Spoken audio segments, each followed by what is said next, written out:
There is emerging on the face of the earth a new human, an infinite human, and that infinite human is you.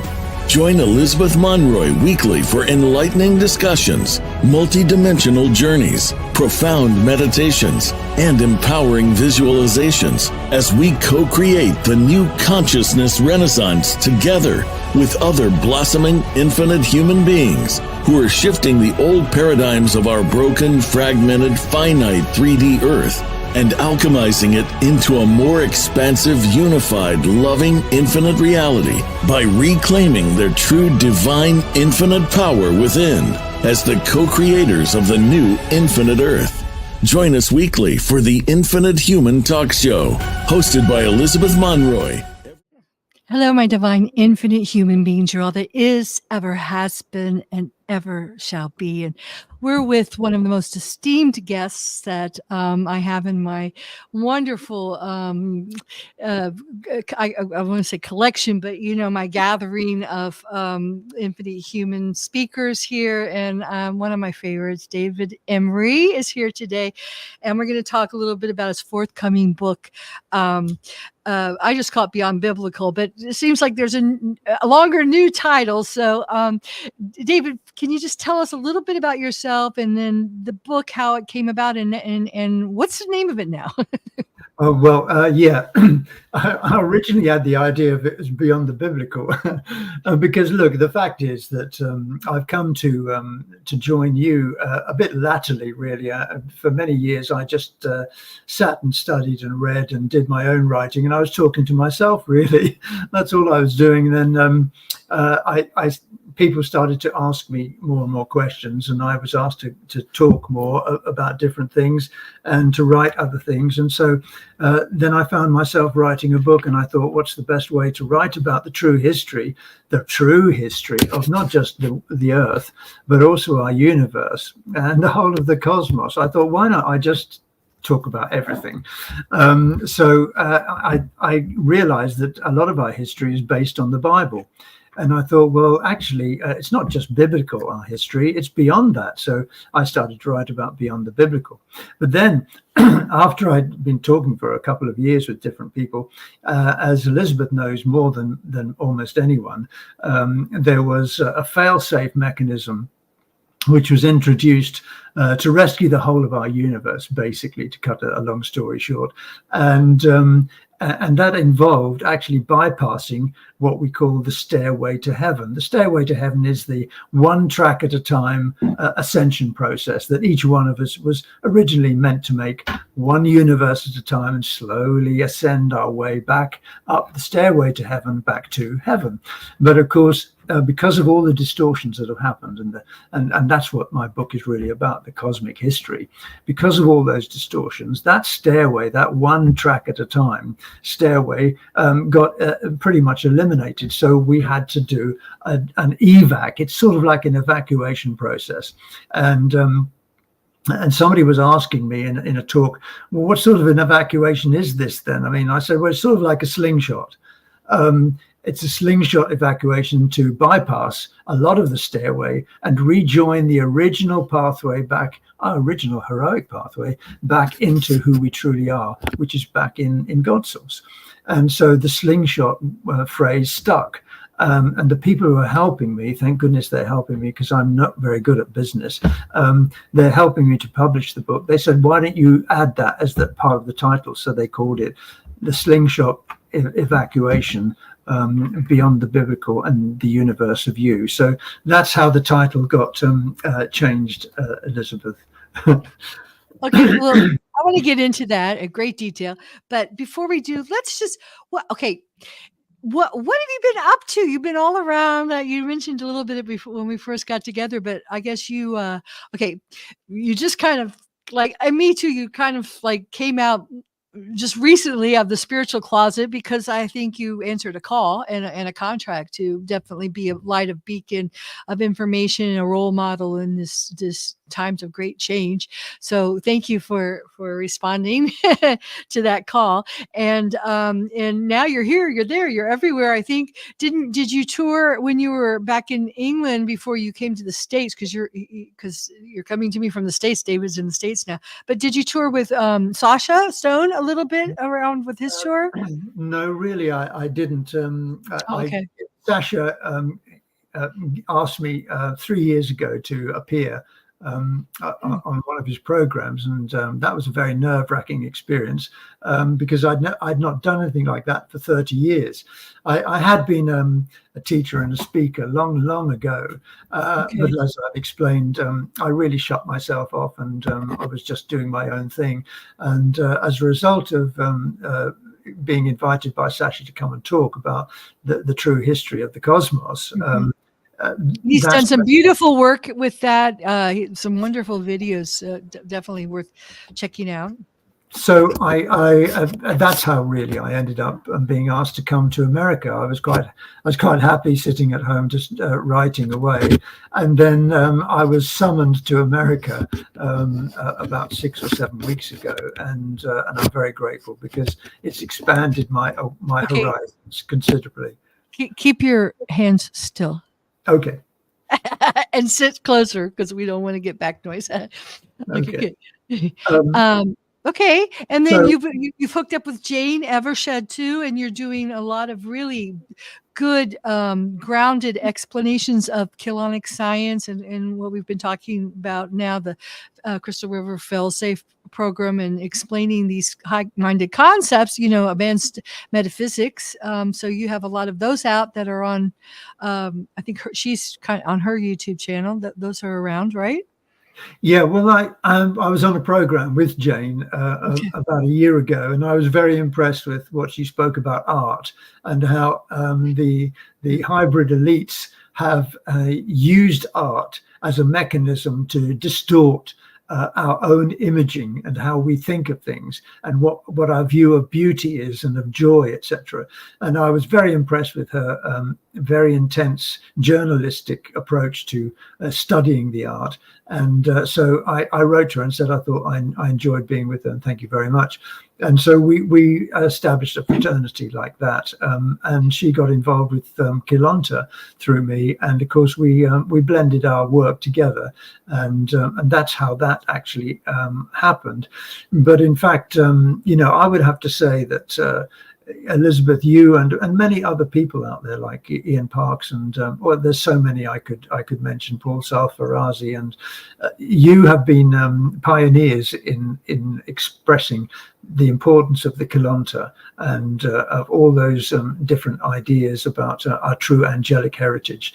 So really, I've been flying on the coattails of all of you, really, and I've learned a great deal. And your book, The Infinite Human, was a pivotal, important book for me to read, because it made me realize that there are other people out there who have been through the same sort of memories that I have had, and yours have been very vibrant, and you taught me a lot. So thank you for that, Elizabeth.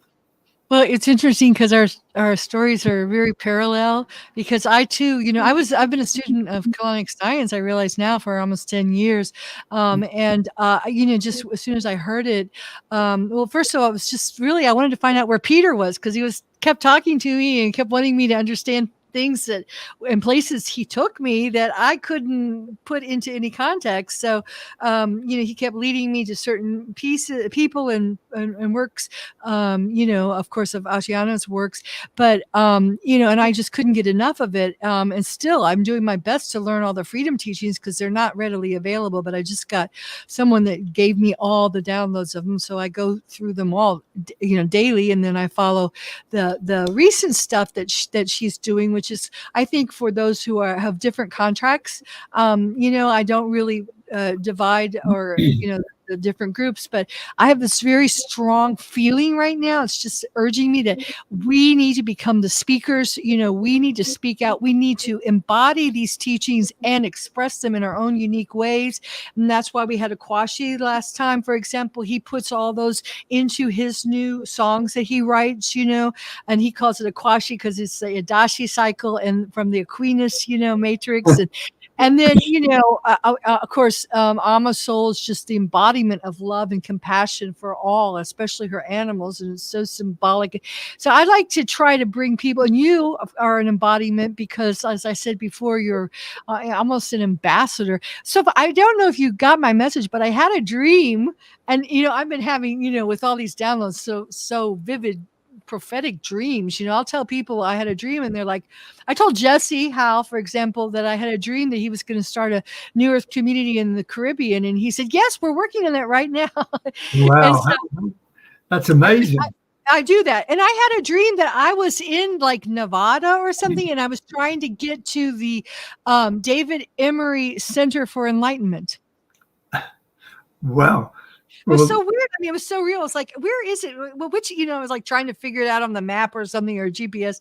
But so, we all have very powerful roles right now. And I think, one, I do believe in preserving these teachings in their integrity to the best of our ability. And I really admire there are so many people that is their contract, to maintain the integrity of these teachings and to share them.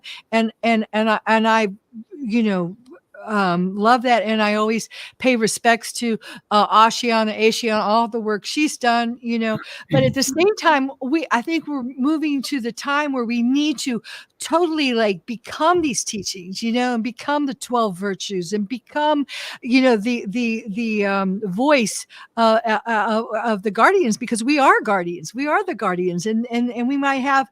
That's our family. That's a higher aspect of ourselves. And we need to be the guardians here on earth, moving and breathing and fulfilling our contracts through our soul mission. So that's what I'm so proud of you, because you've had the courage to speak out, because, it's kind of hard. It's like a child that leaves, the family, and they start talking, and then the rest of the family members might be like, well, no, they didn't say that right. That's not the way mom told the story, or that's not the way mom made the turkey dinner, and I understand the preservation of it, but we also need to, get out and express it. And we make mistakes. We don't know everything. We're learning. So, and that's why I encourage anyone who has the courage to come on my talk show, because I've asked a lot of people, and I know they don't feel comfortable speaking, and it takes a lot of courage, but it's part of just opening up that flow, because we are now, I believe we are all the speakers, because I believe that the first contract was fulfilled in 2012. And thank God it was fulfilled, because we wouldn't be able to have fail-safe if they hadn't have done all the grid work and maintained, and if we hadn't worked with the sphere of Amenti, and if we hadn't maintained our earth in together enough to have fail-safe take, because it almost didn't take. Correct me if I'm wrong. Well, yes, we came. Give me. We came within milliseconds of oblivion and being sucked into a phantom matrix, a subtime distortion cycle. So it was a very close run thing, Elizabeth. But so just kudos, and we all need to just be so grateful for all those souls who responded to the call, who did all this work of 12 years of work for us to be able to be in this beautiful position we're in. So. I totally agree. Yes, we stand on the shoulders of so many people who have gone before us, but we're all of the same tribe. That's the interesting thing. You mentioned about us being guardians, and we're also protectors, and we're also healers. So that was our contract, was to help the reclamation of souls by being guardians, protectors, and healers, not just of the Earth, our planetary system here, but of our whole local universe, of course, because there's so many of us. And it's interesting and fascinating, you just talking there about us all being the speakers, because something is really fascinating about what has happened. As you know, way back in hundreds of thousands of years, there have been speakers who have endeavored to tell the truth about our cosmic science, our cosmic history, our purpose and our mission, our healing, all of these things. And these speakers were deliberately hunted, tracked down, got rid of, eliminated, and their words either trashed or distorted deliberately to be put into other religious texts, so that we would the whole of the human life field would be confused. This has been going on persistently. Every time that there have been some speakers, they have been hunted down and stopped. In fact, you and I have been involved with many speakers in the past, Elizabeth, and I was involved in 10,400 BC with the Yu speakers of the Yu dynasty in China, and some other dynasties, some in Africa. I wasn't a speaker at those times, but I was an associate helper, and we've come back here to be here now. I remember you. Yes, we've come back here to assist. And so your words here about saying we are all speakers, this is what's happening, Elizabeth. And it's wonderful, because all over the world, people are retelling the Keylonic Sciences. They're telling the story of who we really are. And it can't be stopped, because you can't hunt down, a million speakers. Not anymore. Those times are over when you could hunt down one speaker or two or three. Now there are millions of us, and our words will be heard. Yes. Oh, God, I love that. Thank you so much, David. And, I was saying last week, I really thought there was a point where I thought things were going to really go in one direction. And I just wanted to buy some land, get some people together, and kind of hold the frequencies and just let everything go to hell. Well, a good thing is, I think there's enough of us that are shifting that reality. And I believe right now we are beginning the new consciousness renaissance. And ironically, because I used to always talk about, don't surf the net, surf the infinite, get out of the net. But I think it's going to happen in the net, which is why I have just contracted on many different levels to be much more a presence in cyberspace, in sacred cyberspace, I call it, because that's how are they going to silence all our voices if we're all, making music, making films, giving talk shows, doing, little videos, and we're emanating that those frequencies, we're sharing those crystal codes. And that's exactly what we're doing. That's the plan, and they can't censor that because, that's just love. Well, yeah, I think what you just said there was so accurate. We're running frequency, and the frequency that we're running, which is all conjoined together now, there's so many of us, it is immensely powerful. It can't be stopped. And it's a question now of our direction of travel. There are a lot of us now in the same direction. We're slightly doing different things, but nevertheless, our direction of travel is the same. And so consequently, we're pulling the whole of our planetary systems in this whole local universe with us. This is why we're going as a super frequency event. Ascension on a universal scale, because Elizabeth, you and I and many, many others using our frequency to pull the whole of the universe together as one. Yes, we are. And you said something earlier that I really liked, because I believe this, and I just first get what I believe, and then I look out there and see if there's something that supports it, especially in the Christic teachings. And I, like I said, I really am, like you said, it's been squelched for so long. I'm so much about getting all of it out there to the best we can, and then seeing how it relates to you. But okay, two things.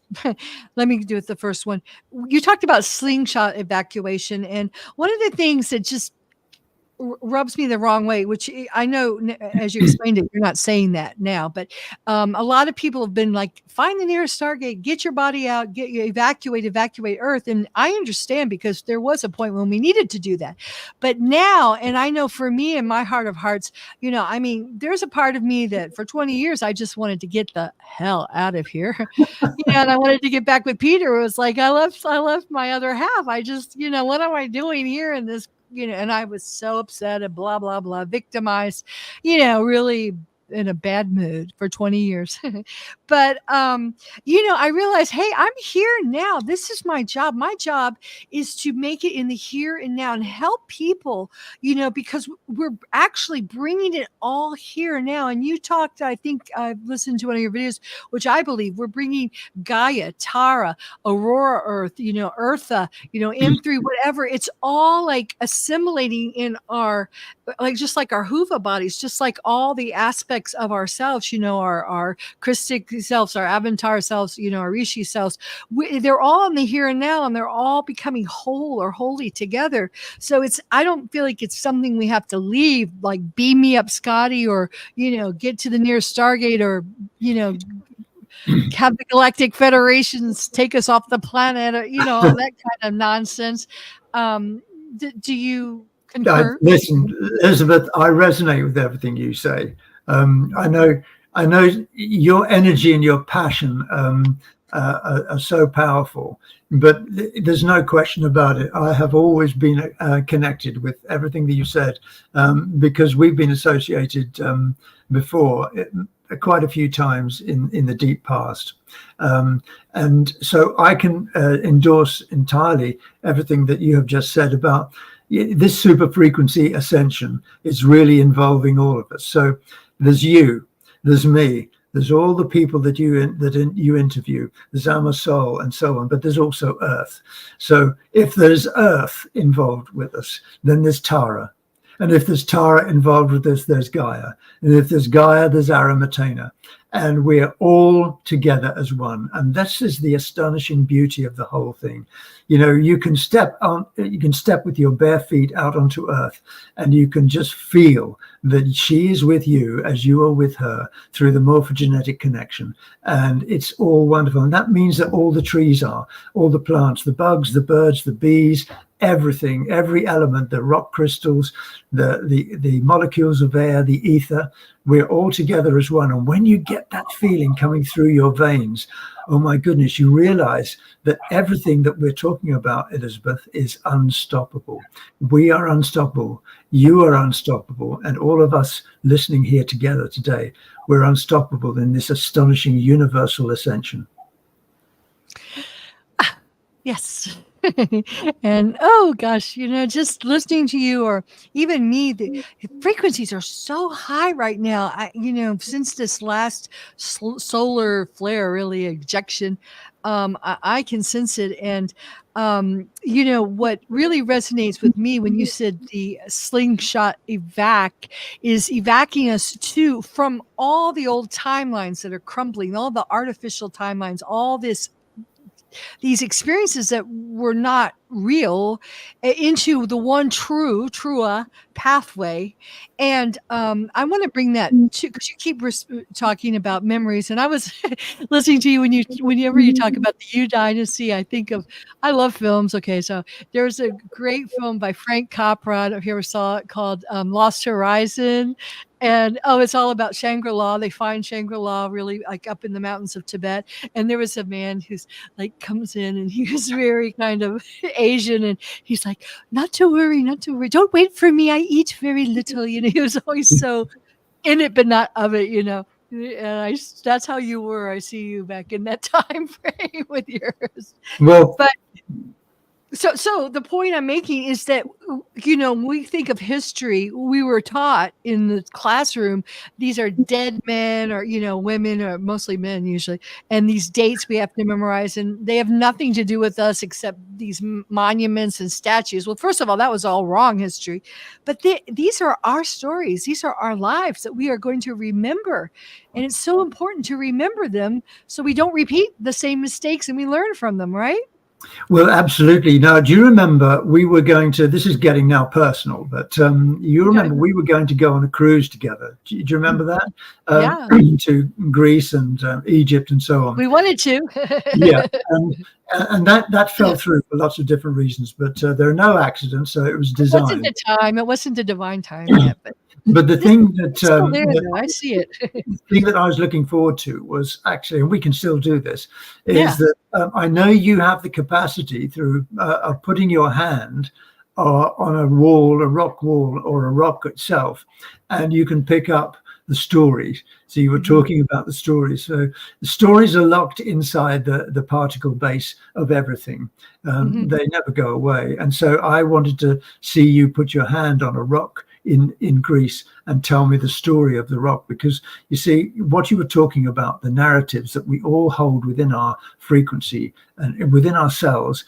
Everything has a story, and that's because we're all together as one. Yes, a rock is, the crystals are, particularly crystals.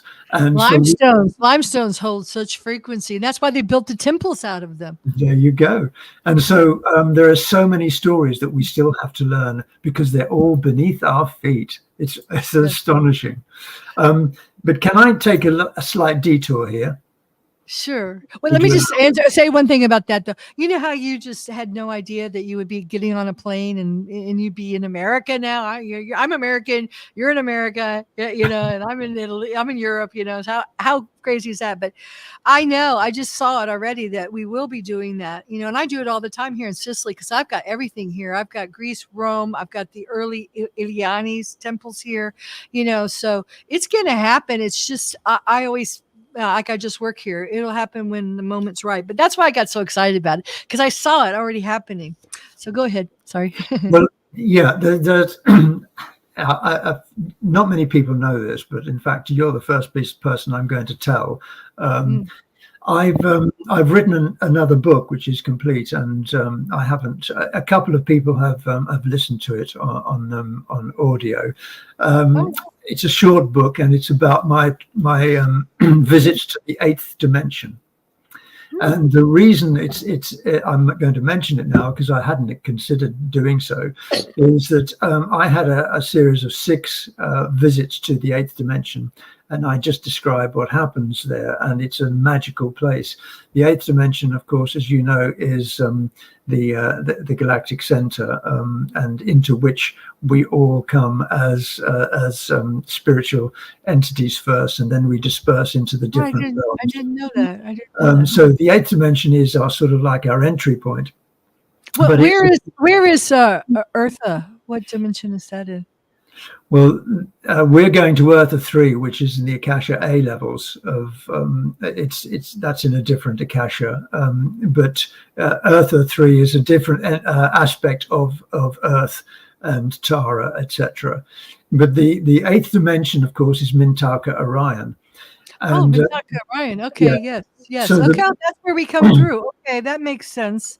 So I just wrote 6 stories. Because I remember Peter staring up at it once and saying, "I came from there."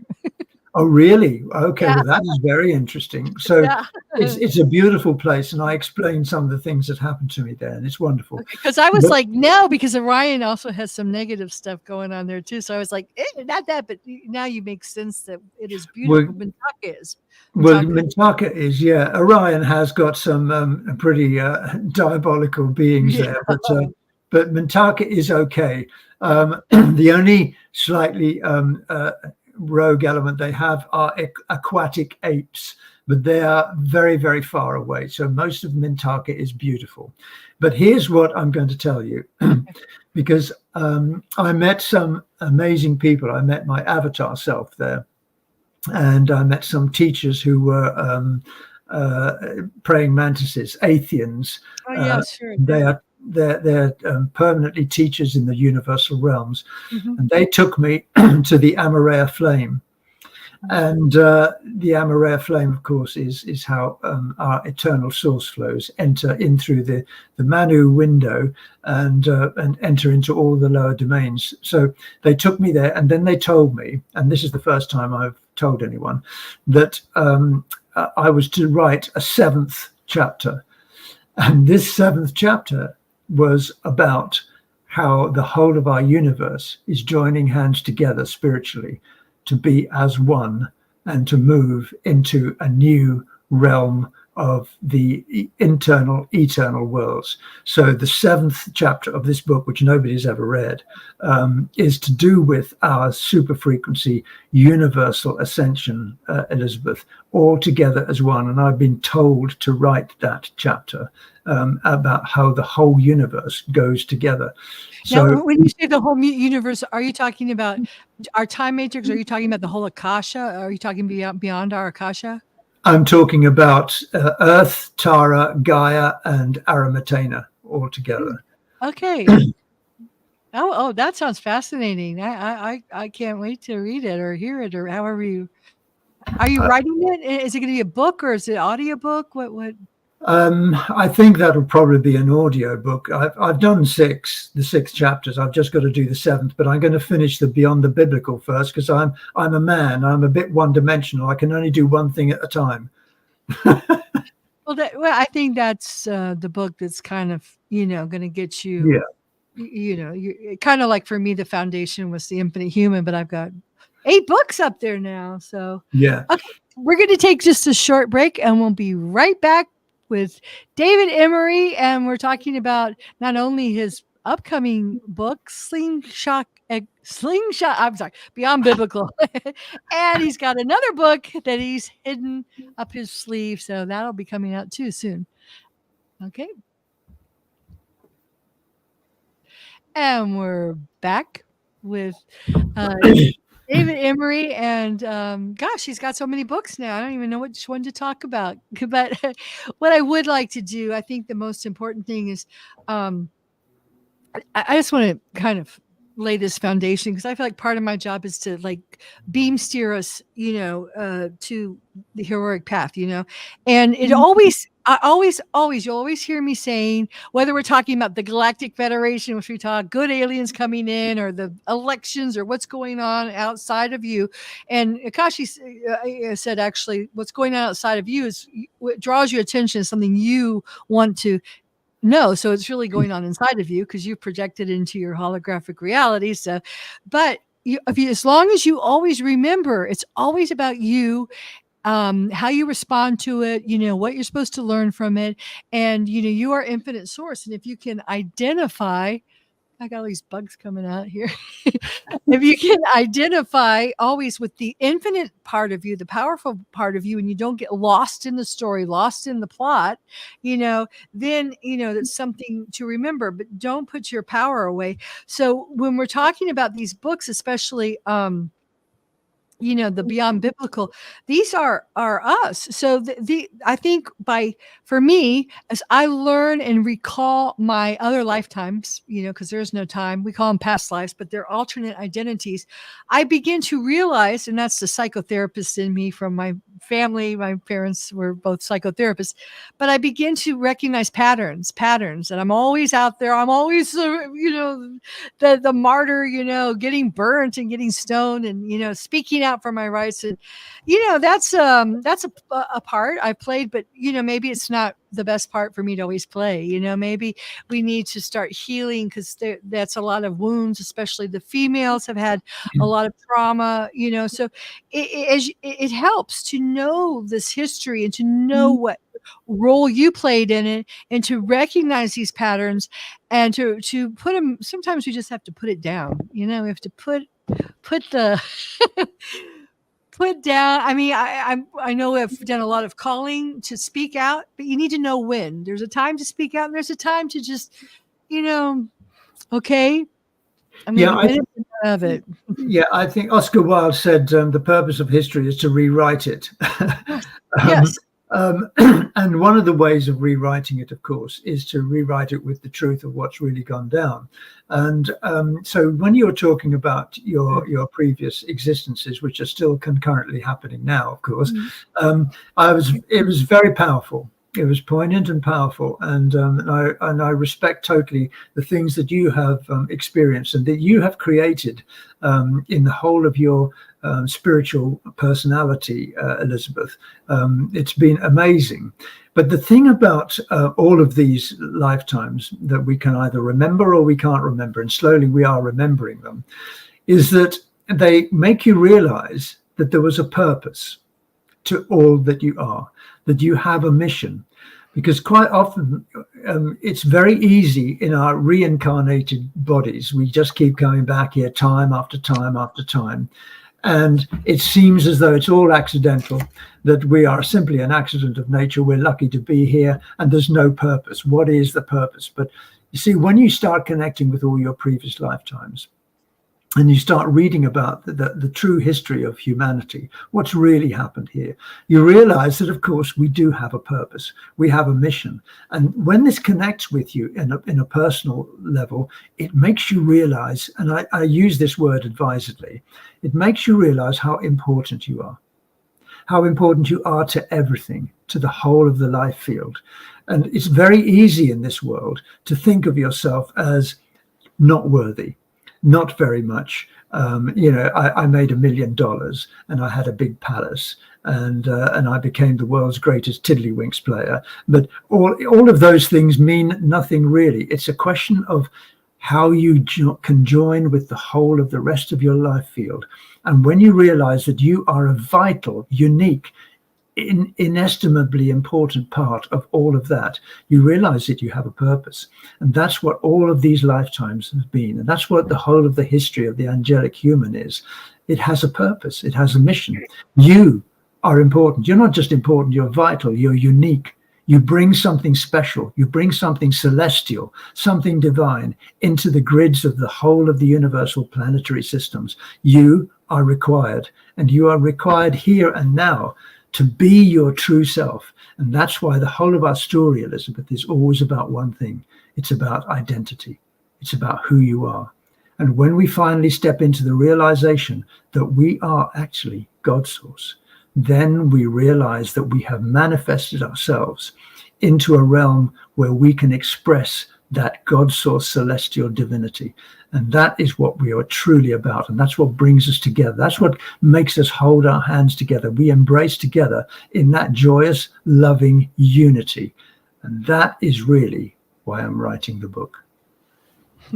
Beautiful, beautiful. And, as you say your wise words, I'm reminded, actually, I was flashing through all my lifetimes and I was flashing back to when this whole, I guess you would almost call it the virus, the infection, the distortion occurred back in I guess and you probably can give me the dates, but we're talking like 960 billion years ago in the Borgia time matrix, but it was all the victimizer experiment, and it happened basically because of grief. And, a lot of times you think, well, that was, a long time ago, far, far away. But, we're all infinite, learning about itself. And I have meditated and contemplated that a lot. I meditate things in the quiet of the mountains up here. And I could really identify with it, because part of the hero's journey, part of what Joseph Campbell came up with, was that, through the journey, you at the end, you get through all your challenges, all the darkness, all the difficulties in the dark nights of the souls, you arrive with an elixir of life, with the reward, and you glean this truth. And it's not just intellectual, you glean it by living it. And we return back to source, infinite source, with this knowledge that we grow more from it. And for me, I was going through that in my mind. And first of all, grief. I had so many signs about being like Orpheus. I don't know if you know the myth of Orpheus, when he lost his twin soul. And just when I was in Florence, I was like in the deepest, darkest, and I would do this hero's journey with my students to create their films, and my students kept coming up with Orpheus, Orpheus, Orpheus. And I would stumble into this art exhibition of Orpheus, because basically I was the same way. I was like, without my twin soul, screw the world. I'm not going any further. That's it. Count me out, And so that was a big one, because that's what happened. That's really what caused the original distortion that infected our time matrix, because they lost that we could see almost like their children, the lower correct me if I'm wrong, the lower density, the lower dimensions of their time matrix, and they couldn't understand why they went to space dust. So they began this experiment because they realized they traced it to this victimizer mentality, this polarity that existed. So they thought in their wisdom that they could figure it out so it wouldn't happen again, and created this experiment where half of them, there was a control group, part of them were victimizers, the others were victims. And it turned out, but the first group that played the victimizers in when they were victims and it was their time to do it again, they said no more victim, and they became the victimizers. And then that's what began the whole, and the Borg were like on Star Trek, these are like, they got so deviated from the Christ and from infinite source.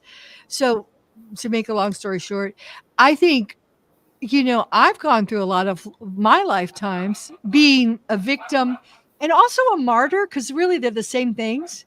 And it's this martyrdom. I just didn't care. I wanted to do what was right, and it was really kind of a martyrdom. And when I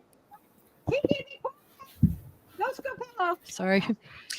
And I had a disability. I'll just say this. It was very powerful. I had a disability case that had been going on for 10 years. And every time I got before the judge, I was like, and Peter, didn't get his disability, and me, I've been attacked. And and I would like get up on my, it would get revoked. And then I'd appeal it. And I was on my last appeal, 10 years. And the lawyer, a very savvy guy, kind of, lawyerish, but he said, do you want to be right or do you want to win? And I was like, I want to be right. And then I went, wait a minute, what am I doing? I've been right for 10 years. And so I said, okay. And I humbled myself and I followed his lead and I played the part and I won. And one day I went from $1 in my account, €1 in my account to 100,000. Because I shifted this karmic pattern of always, and my brothers know me. I mean, it's like, there goes Elizabeth again. She's going to get up there and get all. And so I'm just saying this because I think it's something that a lot of Christic people have. We've been, our poo doesn't smell. We're so, holier than thou. And part of the rewriting now is that we need to win.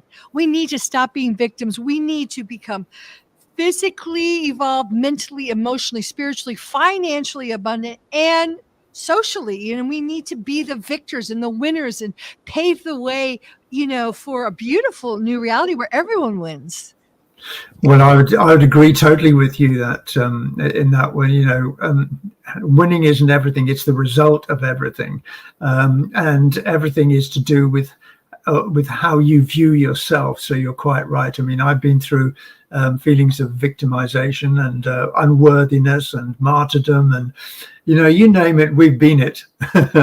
Yeah. and ultimately, really, what we need to be is we need to be creators of ourselves. So we in creating ourselves the way we truly want us to be, that is how that we can win in the terms of. And when I say win, I don't mean to interrupt you, but when I say win, I mean win-win. Everybody wins. Yes. There's no victims. There's no losers. Everybody wins. Yes, because that sort of winning is the demonstration, the manifestation of how the world and the universe are supposed to operate in a celestial divine harmony. And that's really what we're talking about. So we have to harmonize within ourselves. And in doing so, we harmonize with the rest of the life field. And so what you've been saying here is pivotal. And your example in the courts of Italy, I guess, is very, very. That was in the U.S. That was the American court. In the U.S. Okay, right. Well, I appreciate that because it was very apropos. It is really all about us and how we view ourselves ultimately in the end. Mm-hmm. Yeah. So that's what we're all doing right now. We're all rewriting our story, I think. So we're winning, and we're realizing, we're remembering how powerful we are, how angelic, how divine we are. And I think most of us are experiencing, like, some people are like been there, done it, bought the t-shirt and burnt it. They're just so sick of conflict. I'm just conflict. I'm so sick of trauma. I'm so sick of being vampirized. I'm so sick of giving to people that don't give back. We're just wanting, to return to something, and we might not be sure what it is because it's not really mirrored out there in reality, but we remember what it is. We know it feels good. We know something like this, somewhere over the rainbow, it does exist, and we want it. We're hungry for it. Yeah. And Yeah. I think that's Yes, the first thing. I agree with you. And if I'm allowed to just detour again, I'll tell you another story. Sure. This is another true story. Okay. And the reason I'm going to explain it is because it indicates what you've been talking about. It indicates how we are really together as one. And that is what we're really all about. Our identity is about that. 2001, Wimbledon. And there was a gentleman playing in the singles who had to be given a wild card because he wasn't playing well enough to get a direct entry into Wimbledon. But because he was a well-known person and a nice guy, people said, okay, we'll let you have a free pass into Wimbledon and you can play here, but you'll probably lose in the first round. And then you can go home and you can say your last match was at Wimbledon. His name was Goran Ivanisevic.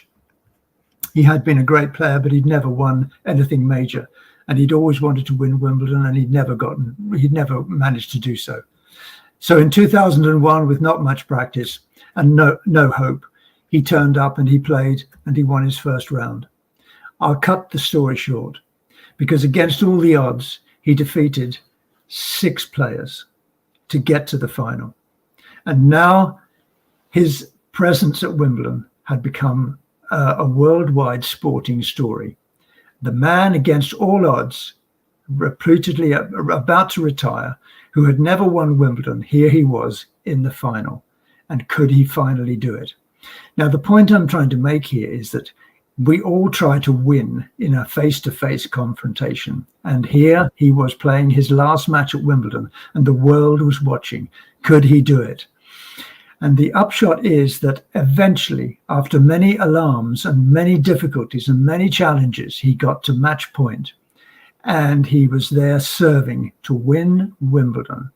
And this is the point I'm trying to make. 15,000 people in that whole auditorium wanted him to win. And it included the person that he was playing.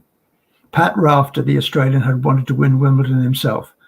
But the immense love and connection that the whole of the auditorium, the whole of the audience, 15,000 people, and all the people watching on television, as Goran Ivanisevic lined up to serve for the final point to win the championship, even Pat Rafter wanted Goran to win. And when he won the championship, he won that point, and he sank to the floor and burst into tears. Everybody stood up and cheered, and there was not a single person in that auditorium, 15,000 people and watching worldwide on TV, who were not in love with Goran Ivanisevic because of what he achieved. Against all the odds, he came through to win.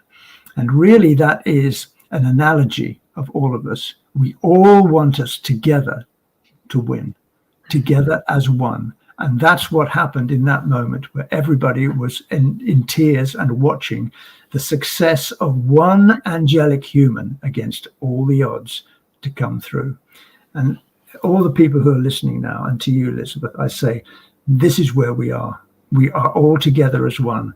We are pulling for each other because we know the odds that we have all faced individually and collectively. And today, here, now, this is what we are doing. We are sharing each other, holding hands, because against all the odds, together, we're going to win. Yes, beautiful, very, very inspirational story. And I just want to add to that and kind of wind it up, because that's really what the Crystal River Failsafe host is about, I believe. I think, and for me, I check myself sometimes. Many of us, we don't even remember why we have phobias or fears, or why we feel like, we're not worthy, or we've been victimized, or, we're not going to find true love. We're not going to be able to make that money. We're not going to be successful. And it's because of our past, our hidden past. We have been, traumatized, MK Ultra mind control, traumatized to have those beliefs, those fears, those phobias, those, thoughts that cause us to fail, that self-sabotage. And I'm say unto you, no more. That has all shifted now, because of the Crystal River failsafe host. We have had the cards stacked against us in the past with the whole Fibonacci, the death spiral, the death cult. They have been siphoning off our energy. They have had control. They have been running the show, literally. But that has all shifted, okay? And that shifted. We had E.M. Parks that talked about the timeline split on the November 8th show when it happened. And, the crystallis spiral is picking up steam, quantum, every day, more and more, and it has your back.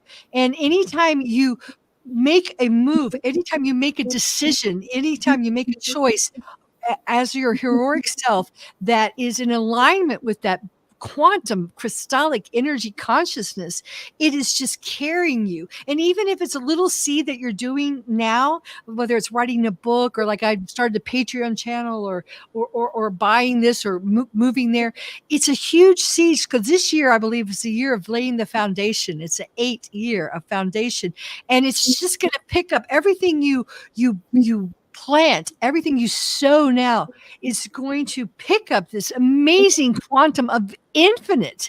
No longer are we confined to the finite. Infinite source has your back. Brilliant. I love that. You said some absolutely sensational phrases in there, and we need to replay that and print them, because they were great. and that's exactly what we're doing. And Elizabeth, it's always an inspiration to be with you, to share time with you, and to talk with you, and to hear what you say, and to understand where you've come from to be where you are now. It's an inspiration. Ditto. I'll be very American. I was telling the Italians that Americans make acronyms of everything, and I don't understand them anymore when they talk, because in Italian we have very long words and we speak them out, but I'll just say ditto. So, David, let us, our listening audience and viewing, if you're seeing the video, tell us about how we can, reach out, how we can contact you, how we can support you in your vital work. Well, I'm on Substack now, so I write quite a few articles on there on Substack, and I think you can contact me via David Emery on there. And if you have time to read what I write, I'd be very grateful, because I'm just sharing many of the things, like, for example, that Elizabeth has shared with me. So we're all sharing together. I'm on Facebook as well, and you can always contact me there. If you write to me there, I will get back to you and write back. Of course, whenever the book comes out, perhaps you might like to scan some of the pages. Yes, that will be out, and you said this year, This year. Yes. Yeah, perfect. Yeah. And we'll just make an announcement that, well, it should be out everywhere. Like, it should be available in bookstores and Amazon and all different places. You should get a website so it can be downloaded there or whatever, and get your audio book. I want that. That sounds exciting. What's the name of that next book that's going to? Well, at the moment, it's Journeys into the Eighth Dimension. That's what it's called at the moment. But that title may change, but that will come out, because that is actually already complete, apart from that 7th part. I just love those kind of that kind of work, because it just sends your mind reeling, and actually causes me to remember those higher aspects of myself that are so important. I love that. So so thank you very much again. Thank you so much to everyone who's listened. We've reached a year now. We started a year ago on Columbus Day, and we started to question the true history of our planet, and see Columbus as not the hero he's been painted out to be, but more of he's a bastard, a rapist, a murderer, all kinds of terrible things. And we've reached 37,000 people, and I'm so grateful to you. And I really appreciate your support. Again, if you want to support me, the website's www.infinitehuman.com. You can buy books. I think I even have a coffee mug on there. I'm starting a Patreon channel, so I'm going to be able to help you, coach you for a lot less than doing private coachings, because I know a lot of you are going through some challenging times, and it's hard to find time to coach everyone, and it would be a lot easier to do it in a group where we can come together on conference calls and discuss things that are coming up, because I'm really focused on bringing these Christic principles into your daily life to help you evolve physically, mentally, emotionally, spiritually, financially, and socially. And that was really the theme in The Pathway Home that it was predominantly Peter that wrote as a physician, and it's a guide to inner divine healing. And I know a lot of people are having those challenges today. So, we're with you. We're both here. We're both with you through this journey. It's an exciting time to be alive. Exciting heroic journey we're all on, and a new consciousness renaissance. And I certainly see you as a blossoming major player in this new consciousness renaissance. Well, thank you very much, Elizabeth. But I take inspiration from you and from many others, but particularly from you. Thank you for inviting me here. Thank you for coming, and much love to you. And okay, we'll see you next time when we see you. Okay. All right. Bye. Bye. Thank you for tuning in to today's episode of the Infinite Human Talk Show with your host, Elizabeth Monroy. We hope today's episode has inspired you to join the new consciousness renaissance and be the change by reclaiming your true divine infinite nature within and becoming an infinite human and a co-creator of the new infinite earth. Tune in next week for another empowering episode. Until then, have an infinite week.